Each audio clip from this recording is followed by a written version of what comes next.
কোনোদিন কিন্তু ওয়াকারুজ্জামানের সাথে আমার সামনাসামনি সেনাপ্রধানই আমাকে 3টা কথা বললেন। এক ফোঁটা I don't want any blood bath, আর একটা রক্ত ক্ষয়ী যাতে না হয়। দ্বিতীয়, স্যার আমি কোনো ক্ষমতা চাই না। তৃতীয়, আপনি একটা পলিটিক্যাল একটা কানেকশন আছে, পলিটিক্যাল সার্কেলে একটা নাম সুনাম আছে, তাই আমি আপনাকে ডেকেছি, আপনাকে একটা দায়িত্ব দিতে চাই। আসিফ নজরুল ডিজিএফআই এর সাথে তার বেশ কয়েকবার সাক্ষাৎ হয়েছে, গোপনে, ওপেনলি। প্রিয় দর্শক, ইনকিলাব ডিজিটালে আপনাদের সবাইকে স্বাগত জানাচ্ছি। আজকে আমাদের অতিথি বিএনপি চেয়ারপারসনের উপদেষ্টা, প্রতিরক্ষা উপদেষ্টা মেজর জেনারেল অবসরপ্রাপ্ত জনাব ফজলে এলাহি আকবর। জনাব ফজলে এলাহি আকবর, আপনাকে অনেক ধন্যবাদ জানাচ্ছি ইনকিলাব ডিজিটালকে সময় দেওয়ার জন্য। ধন্যবাদ। আপনাদের এই ডিজিটাল সংস্করণ যেটা আমি শুনেছি বেশ পপুলার এবং এর অনেক দর্শক আছে। আপনাদের যারা এডিটর এবং যেখানে কর্মরত আছেন এবং দর্শক যারা এটা শোনেন, সবাইকে আমার সালাম। আসসালামু আলাইকুম রহমতুল্লাহ বরকাতুহু। আমি প্রথমত একটু জানতে চাইছি যে এই যে জুলাই আগস্টের যে বিপ্লব যখন চলছিল, আমরা জানি যে আমাদের যিনি ম্যাডাম বিএনপি চেয়ারপারসন, তিনি অসুস্থ ছিলেন, তো এবং খুবই অসুস্থ ছিলেন।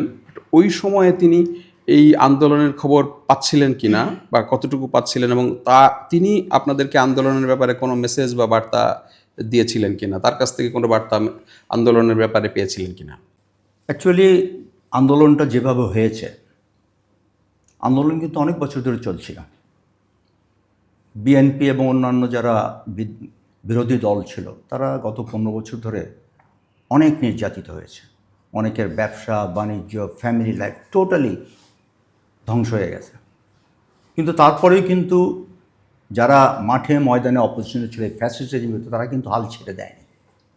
তবে আমি সবসময় একটা জিনিস বিএনপি নেতাদেরকে বলতাম যে আপনারা যতই আন্দোলন করেন না কেন, অ্যাট দ্য এন্ড স্টেট এই দেশের সামরিক বাহিনী যতদিন পর্যন্ত এই সরকারের সাথে থাকবে, কিছুই হবে না। যেদিনই সামরিক বাহিনী বুঝবে দেশের স্বার্থে আর এই সরকারকে সমর্থন দেওয়া যাবে না এবং তারা পদক্ষেপ নেবে, সেই দিনই কিন্তু এই সরকারের তাদের দিন শেষ হবে। এবং বাস্তবে কিন্তু তাই হয়েছে। ম্যাডাম এই পুরা আন্দোলনের সময় কিন্তু উনি পুরা সচেতন ছিলেন এবং উনি অনুধাবন করছেন একটা কিছু হবে। তবে সাধারণ জনগণের মতন উনিও আশা করেনি যে ঘটনাটা এত তড়িৎ গতিতে হয়ে যাবে। এবং যখন এটা হলো, এটা আমরা যেরকম সবাই আশ্চর্য হয়েছি, কিন্তু বাস্তবে কিন্তু যখন কোনো পতিত সরকার এরকমভাবে লং টাইম একটা ফ্যাসিস্ট রেজিম এরকমভাবে একটা সমাজকে, একটা দেশকে ধ্বংস করে, এর একটা প্রতিফলন প্রাকৃতিক নিয়মেই হবে। সময়কালটা একমাত্র আল্লাহ সুবহানাহু ওয়া তাআলা নির্ধারণ করেন। আমার মনে হয় এই ছাত্রদের মাধ্যমে উনি সেটাই তার প্রতিফলন ঘটিয়েছেন এবং যার জন্য আজকে আমরা এমন একটা সমাজে বাস করছি, এখন একটা চেঞ্জ সার্কামস্টান্সে, যেখানে একটা মন খুলে আমরা কথা বলতে পারি। আগে ইন্টারভিউ দেওয়ার সাহস পাইনি, কারণ আমি জানি সত্যি কথা বলতে গেলেই এর খড়গ আমার উপর নেমে আসবে। এখন সেই মুক্ত আবহাওয়ায়, মুক্ত পরিবেশে স্বচ্ছন্দে কথা বলতে পারছি। তবে আমি একটা কথা বলতে চাই এর সাথে, যে এর কৃতিত্ব অবশ্যই ছাত্র জনতার। এখানে শুধু ছাত্র না, জনতা এবং সকল দেশের নাগরিক, ইরেসপেক্টিভ অফ পার্টি অ্যাফিলিয়েশন, কম বেশি সবাই কিন্তু এতে অংশগ্রহণ করেছে। তো একক কৃতিত্ব কাউর নেওয়ার কোনো অবকাশ নেই। এই দেশের জনগণ সবাই, এবং আমি যদি আশ্চর্য হব না যদি বলি, আওয়ামী লীগের মধ্যেও তো কিছু ভালো লোক আছে, তারাও কিন্তু মনে মনে একটা সমর্থন দিয়েছে। সুতরাং এটা একটা আম জনতার সবার সাকসেস, আমি সেই হিসাবেই দেখি। এবং বিএনপি এবং অন্যান্য party led the foundation and they finish the task. আচ্ছা, আপনি যেহেতু সেনাবাহিনীর কথা বললেন, আপনি সেনাবাহিনী থেকে ব্যাকগ্রাউন্ডের, আপনার কাছে ঠিক মানে কবে মনে হয়েছে যে এই আন্দোলন সফল হতে পারে? এটা অ্যাকচুয়ালি জুলাইয়ের লাস্ট সপ্তাহটাই কিন্তু ক্রিটিক্যাল ছিল, যখন বিগত সরকার, এটা কোটা আন্দোলন দিয়ে শুরু হয়। কোটা আন্দোলন দিয়ে শুরু হওয়ার পর যখন কোটাটা মেনে নিল, তখন একটা কিন্তু সবার মনে একটা বিশ্বাস জন্মেছিল হয়তো এই আন্দোলন আর আগাবে না। কিন্তু কতগুলো বেফাস কথা কিন্তু প্রাক্তন প্রধানমন্ত্রীর মাধ্যমে এটা কিন্তু আবার আগুনের মধ্যে তেল ঢালার মতন কাজ করেছে। তখন থেকে কিন্তু এক দফা দাবিতে এটা পরিণত হয়েছে, এবং সে এক দফা ছিল এই পতিত সরকার, এই ফ্যাসিস্ট সরকার মাস্ট গো। এবং তখন থেকে কিন্তু বোঝা যাচ্ছে জুলাই, এবং তখন আপনার মনে আছে জুলাই মাসটা এক্সটেন্ড হবে not up to 31st but beyond, এবং এর জন্যই আমরা বলি 36 জুলাই। তো তখন থেকেই কিন্তু জুলাইয়ের শেষ সপ্তাহ থেকে কিন্তু এই 36 জুলাইয়ের আমাদের সেই স্বপ্ন আমাদেরকে বাস্তবায়ন করেছে। বাংলাদেশ সেনাবাহিনীতে এখনও আপনার অনেক ছাত্র, আপনার অনেক মানে যাদের সাথে আপনি কাজ করেছেন এমন অনেকেই আছে। এই আন্দোলনের কোনো পর্যায় থেকে কি আপনি আর্মির ভেতর থেকে কোনো বার্তা পাচ্ছিলেন? যেহেতু আপনি বলেছেন যে আর্মির, এবং আমরা সবাই জানি বিষয়টা, এরকম কোনো বার্তা বা মেসেজ আপনার কাছে এসেছিল কিনা বা আসছিল কিনা যদি একটু। এটা প্রথমত হচ্ছে, আমি বাংলাদেশ মিলিটারি একাডেমিতে দুইবার চাকরি করেছি। একবার 2.5 বছরের উপরে, আর এক বছরে 1 বছরে একটু বেশি। প্রথমে ছিলাম চিফ ইন্সট্রাক্টর হিসাবে এবং পরবর্তী কমান্ডার হিসাবে। এর সুবাদে বাংলাদেশ সেনাবাহিনী থেকে ওই সময়ে যতগুলো কোর্স পাস আউট করেছে এবং যারা প্রশিক্ষণাধীন ছিলেন, তারা আমাকে সম্মানের চোখে দেখেন। আমি আমার নিজের প্রজ্ঞা দিয়ে আমি সৎ এবং নিষ্ঠার সাথে চাকরি করেছি, এবং তার প্রতিফলস্বরূপ সেনাবাহিনীর মধ্যে আমার একটা পজিটিভ ইমেজ আছে, এবং সেই পজিটিভ ইমেজে থাকার বদলেতে আমার অ্যাডভান্টেজ দুটো। একটা হচ্ছে যে ভিতর থেকে উপরের স্তর, নিচের লেভেলের অনেক অফিসার আমার সাথে from time to time development, তাদের পালস এটা আমাকে জানাতো। বাট আমি সবসময় কিন্তু আমি খুব কেয়ারফুল ছিলাম যে আমার এমন কোনো কাজ, এমন কোনো বাক্য, এমন কোনো নির্দেশনা যাতে দেশদ্রোহী হিসাবে প্রমাণিত কেউ না করতে পারে। I was very কশাস। এবং আমি কোনো মতে চাই নেই যে আমার সাথে সাক্ষরতার দরুন কারোর চাকরি চলে যাক।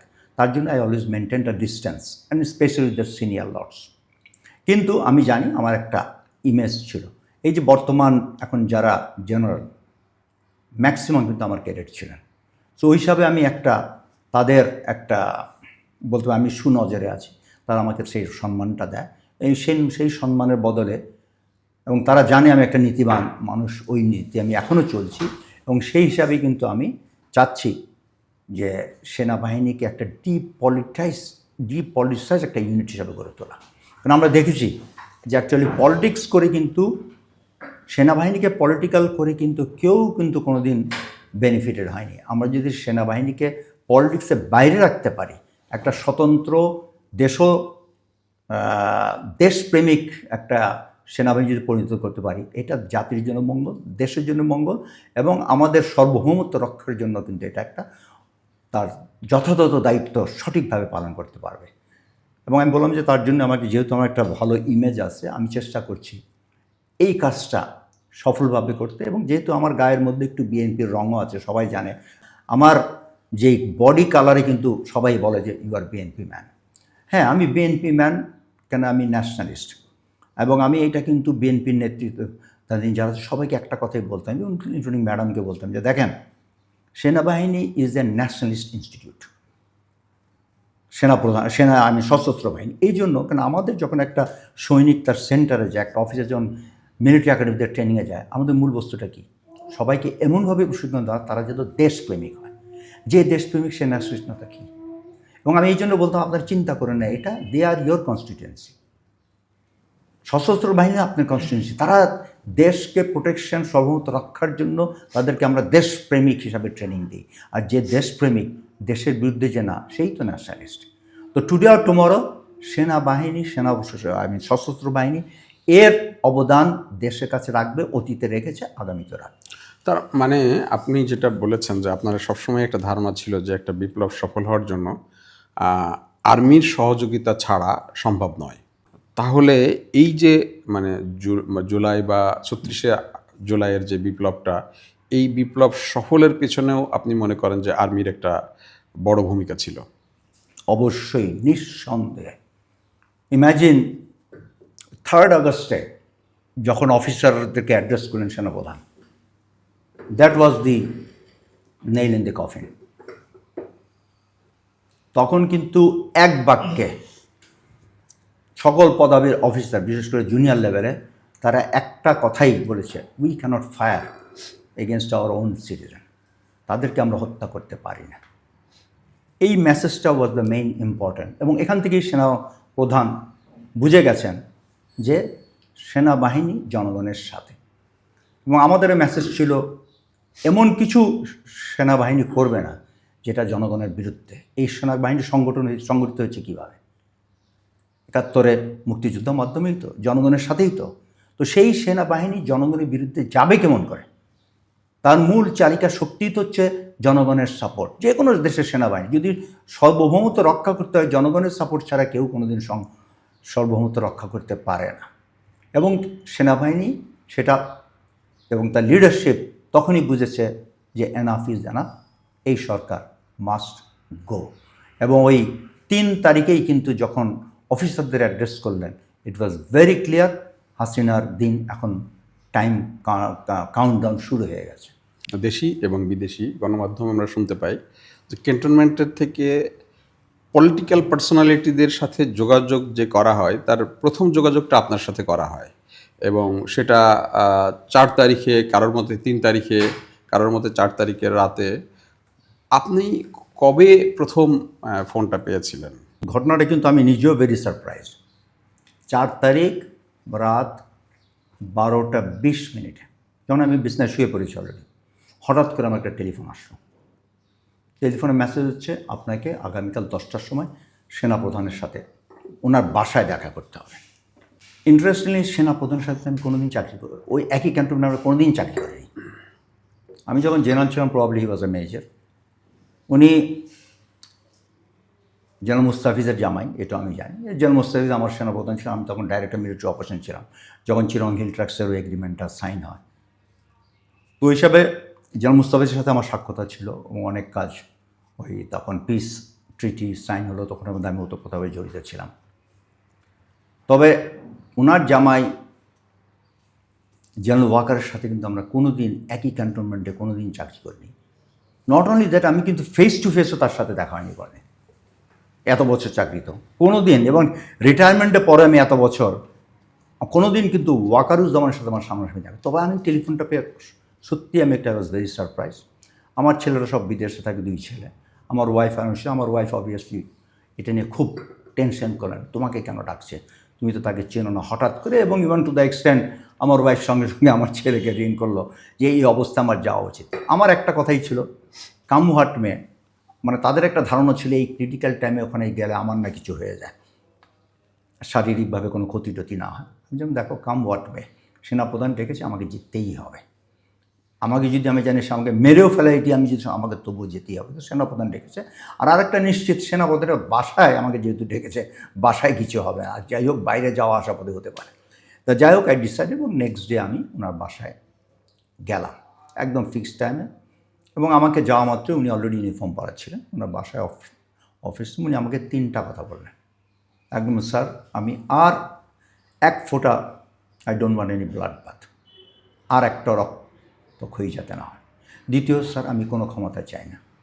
তৃতীয়, আপনি একটা পলিটিক্যাল একটা কানেকশন আছে, পলিটিক্যাল সার্কেলে একটা নাম সুনাম আছে, তাই আমি আপনাকে ডেকেছি, আপনাকে একটা দায়িত্ব দিতে চাই। সেই দায়িত্বটা হচ্ছে আপনি মেজর পলিটিক্যাল পার্টির লিডারদেরকে যত তাড়াতাড়ি সম্ভব তাদেরকে একটা মেসেজ দেন যে আমি তাদের সাথে আলাপ করে এই যে বর্তমান যে ঘটনা, এটা আমরা ইতি টানতে চাই, এবং আপনি এটা যত তাড়াতাড়ি পারেন, ওনারা যেখানে যখন বসতে চাবেন আমি সেখানেই যাব।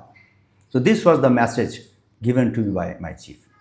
এবং ঠিক ওই সময় আমি 10টায় গেছি, আবার বলে যাও 10:30 5 মিনিট আগে আমি তখন কফি খাচ্ছি ওনার বাসায়। উনি বলেন আমাকে ঠিক 10:30টায় কিন্তু ইন্ডিয়ান সেনাপ্রধান টেলিফোন করবেন।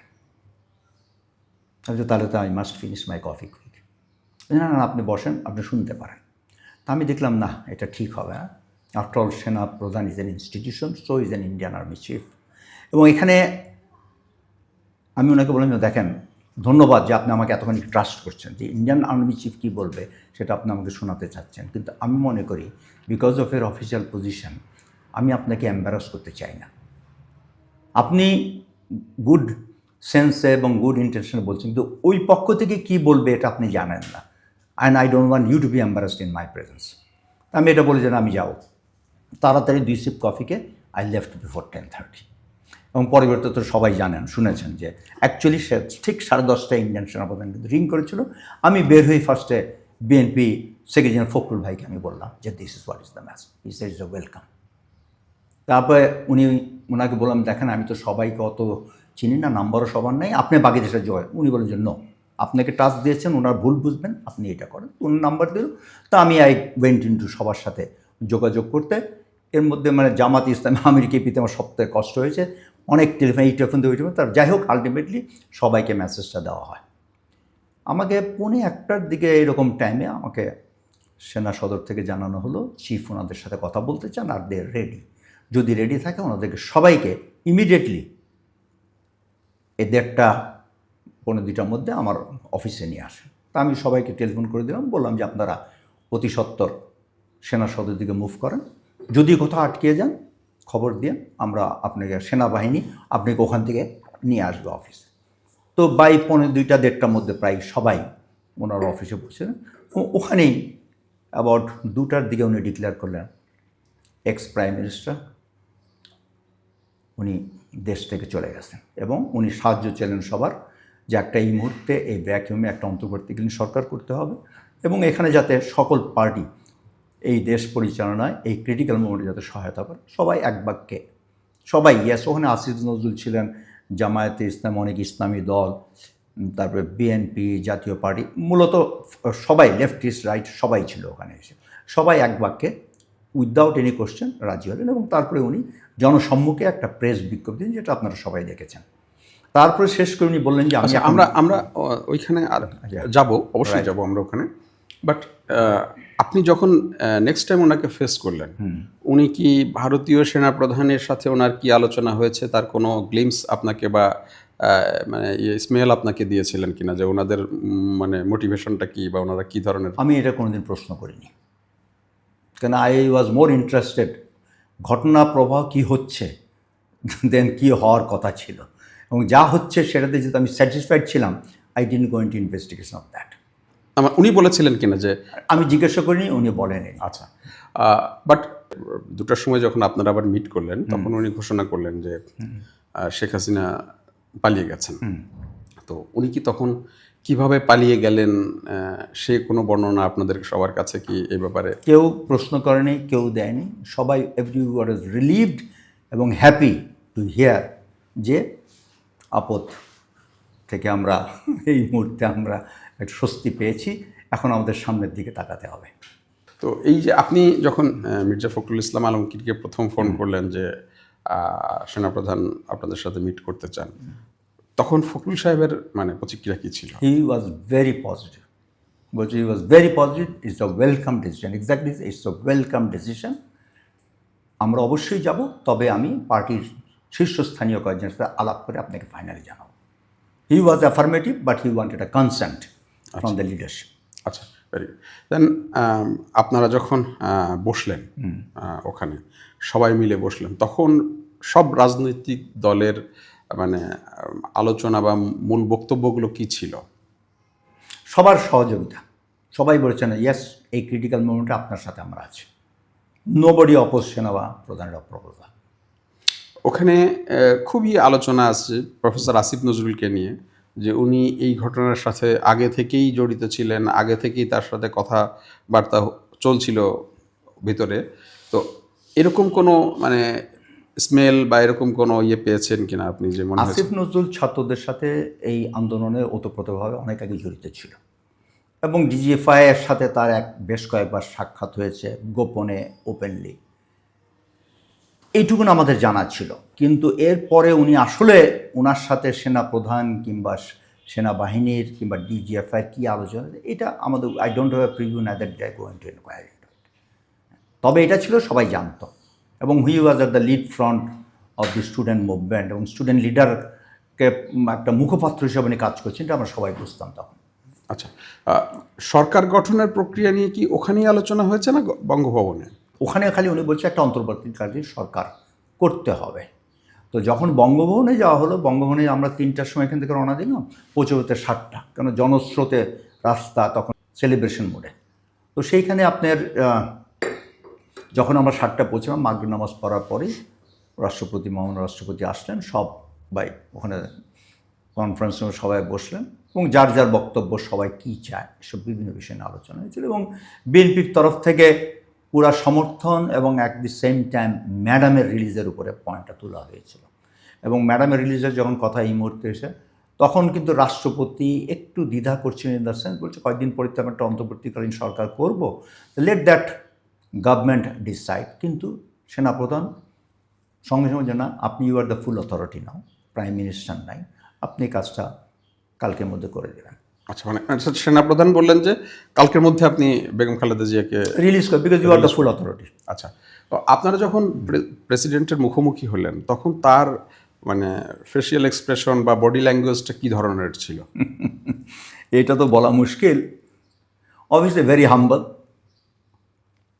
মানে in such a critical condition, unless somebody has fought a battle, he cannot face such a situation. তা উনি হি ওয়াজ ভেরি হাম্বল, কোয়াইট, এবং কোনো জায়গায় উনি একটা কিন্তু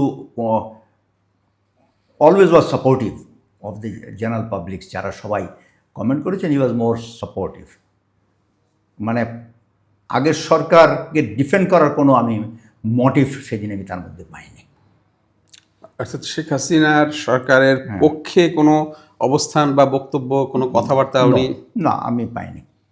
যখন আপনারা মানে ওখানে ছাত্র নেতাদেরকে পেলেন, ছাত্র নেতাদের বক্তব্য কি ছিল? প্রথমত যখন কনফারেন্স শুরু হয় ওখানে মহামান্য রাষ্ট্রপতি, তখন কোনো ছাত্রনেতা ছিলেন না। আমার ডান পাশে কিন্তু আসিফুজ্জামান ছিলেন, বাম পাশে ছিলেন চরমোনাই, এবং আসিফুজ্জামানের পাশে ছিল জুনায়েদ। ছাত্ররা কিন্তু তখনই ছিল না, বাট তখন আমরা শুনলাম জুনায়েদ বেশ কবার যাচ্ছিল, কিছু ছাত্রনেতা আসবে, ওদেরকে যাতে ঢুকতে দেওয়া হয়। একবার দুবার উনি সিট থেকে উঠে গেলেন এবং তারা কিন্তু বেশ শেষের দিকে আসছিল। দুজন, একজন মহিলা ছিল আর একজন ছেলে, হয়তো দুজন কি তিনজন এসেছিল, বাট তাদেরকে কিন্তু আমি এই পরবর্তীতে এখন বর্তমান সিনে কাউকে দেখি না।